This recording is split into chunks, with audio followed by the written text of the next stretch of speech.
Hola, yo el del contrato mercantil. Antes de empezar a definirlo, cabe recalcar que el Código de Comercio no tiene un significado concreto de lo que es.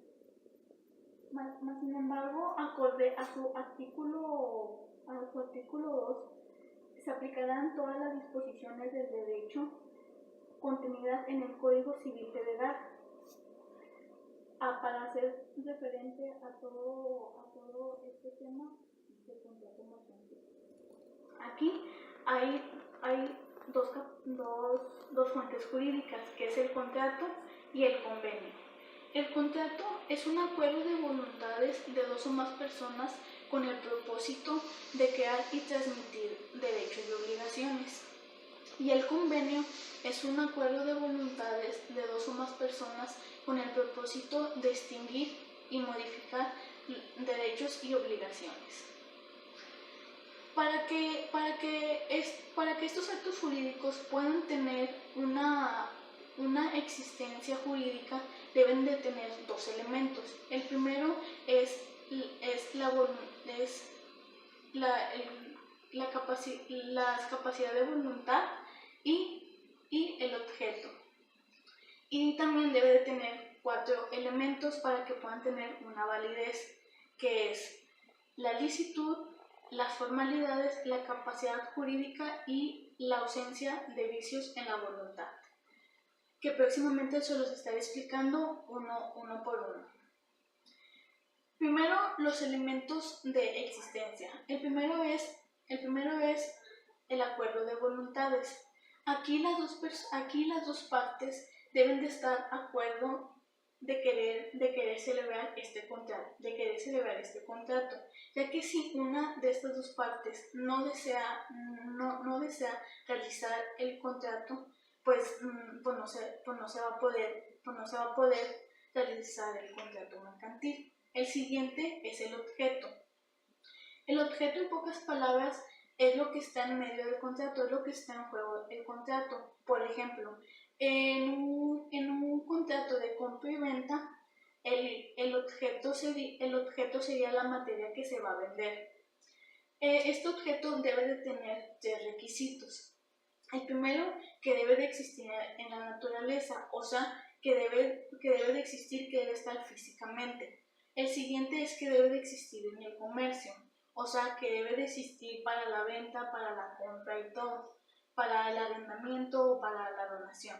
Y por último, el tercero es que debe de ser lícito, o sea, que debe de ser legal. Si uno de estos dos elementos falla, obviamente no tuviera una existencia el contrato, ya que obviamente el contrato pues no se puede hacer únicamente una persona. O sea, una persona no se puede estar vendiendo, una persona no se puede estar consigo misma arrendando o donando. Por eso siempre deben de existir las dos partes.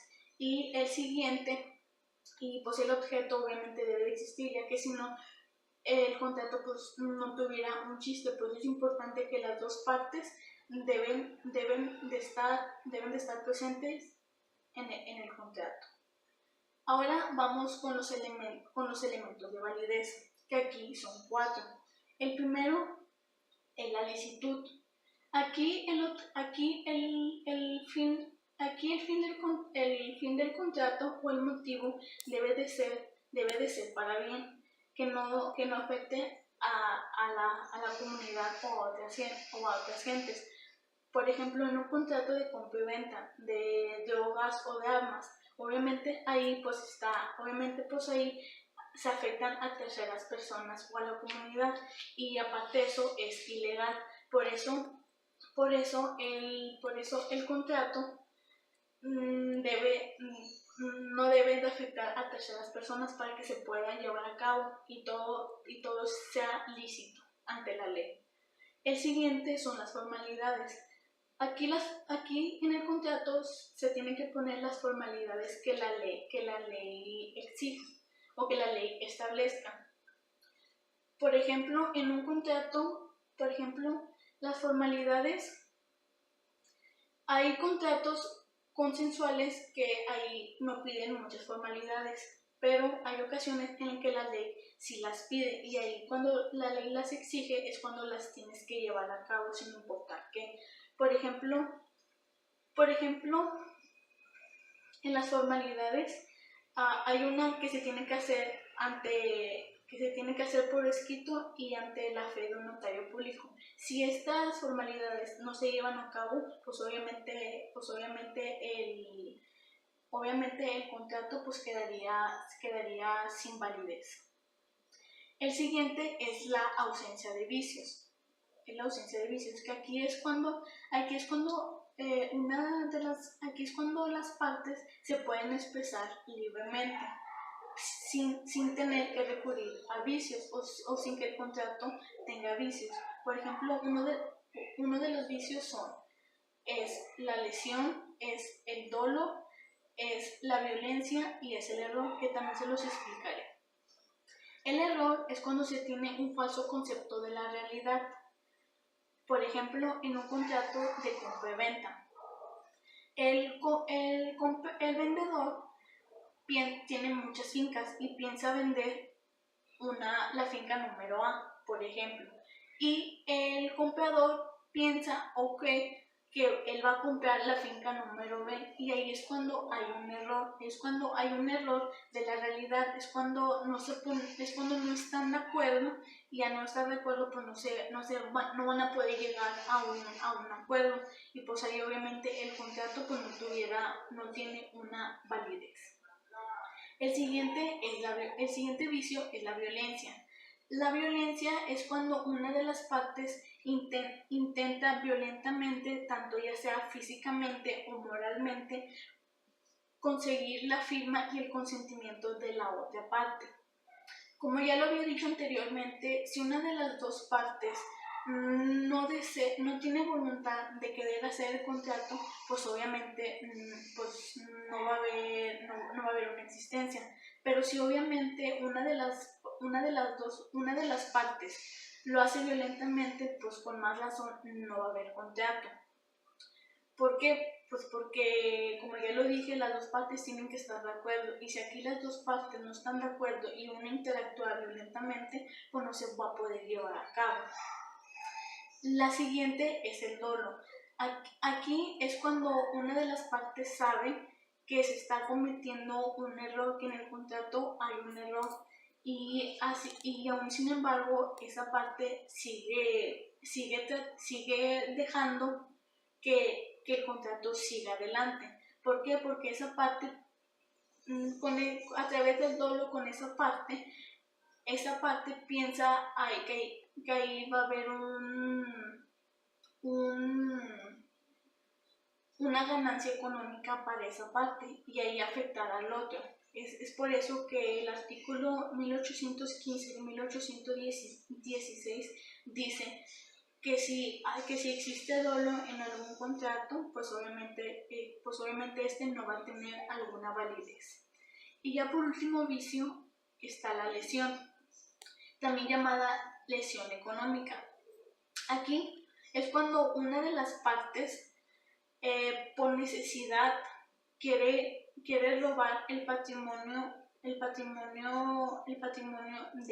la otra parte. Por ejemplo, otra vez en un contrato de compra-venta. Aquí el vendedor por necesidad va a vender un producto, pero ese producto lo vende más de su precio.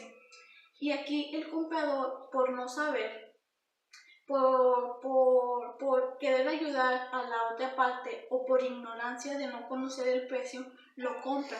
Y pues aquí se está cometiendo una lesión económica, ya que el vendedor pues le está quitando, por así decirlo, más dinero, más de lo que vale el objeto, y ahí está afectando el patrimonio del comprador. Y aquí ya se terminan los vicios. Y ya por último elemento de la validez está la capacidad jurídica. Como ya anteriormente hemos visto capítulos anteriores y semestre anterior, la capacidad jurídica es el principal elemento para poder hacer cualquier acto jurídico. La capacidad jurídica la obtienes a partir de los 18 años y es cuando no tienes previsiones de la ley y es cuando no te afecta y es cuando no tienes ninguna enfermedad tanto física o psicológicamente. La capacidad jurídica obviamente es importante obtenerla ya que al hacer un contrato obviamente obtienes obligaciones y derechos y si no tienes una capacidad jurídica para poder acordar esto, pues obviamente no pudieras realizar bien tus derechos y obligaciones. Es importante obtenerla para que así puedas hacer libremente y sin fallas todas las obligaciones y derechos que se te dan al hacer cualquier acto jurídico. Y aquí ya termina toda la parte del tema del contrato mercantil.